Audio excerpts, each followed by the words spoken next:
My job is not to convince people to buy homes. My job is to help people make smart decisions. One thing I think that buyers should look at more is transactions, not just years in business. And here's why I think this way. Somebody can technically have their license for 15 years and only do a handful of deals every single year. Things like negotiations, inspections, appraisal issues, HOA questions. This business is repetition. Another thing is active agent is in the market. It's very different than somebody who's actively working in the market every single day.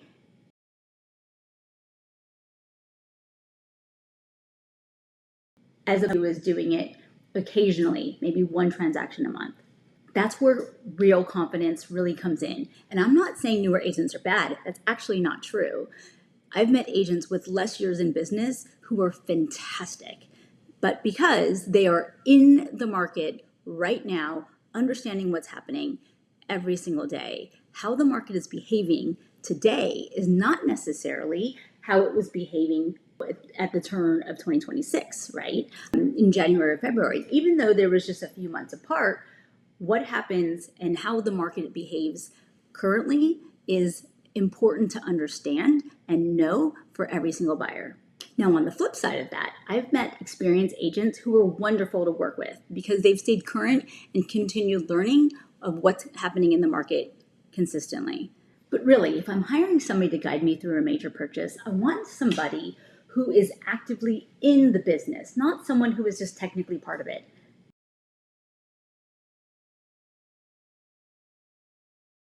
And there's another thing that people don't ever talk about enough. Does this person make you feel calm? And that's a huge one for me. I'm saying this because buying a home can often feel pretty overwhelming, right?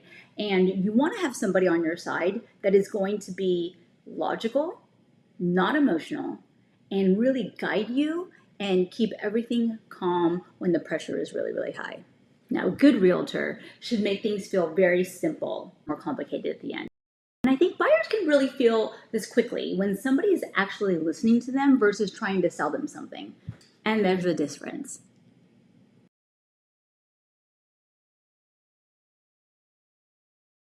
Now, is this person that you're talking to, are they talking to you about your lifestyle, your daily routine, what matters to you day to day? Or are they just simply unlocking the door, talking about countertops? Because let's keep this real. People think that they're buying a house, but in reality, they're buying a daily lifestyle. A good realtor helps you understand the commute, the traffic, the noise, and really how things feel over the summer, because that could change. And with all that information, you decide if that home fits your daily lifestyle. And those are the things that matter more than people actually think. So here's another one. Can your realtor tell you the downside of a property? Now that's important because if someone can tell you only the reasons why you should buy this house, that's a red flag to me. My job is not to convince people to buy homes. My job is to help people make smart decisions while still being excited about the process. And I truly believe that everybody deserves both.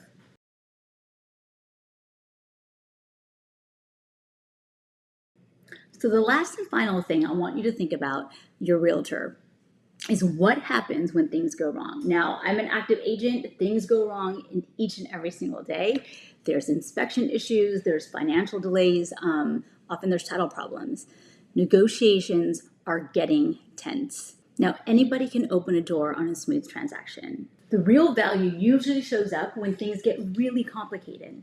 And that's where the communication matters, experience matters, problem solving matters.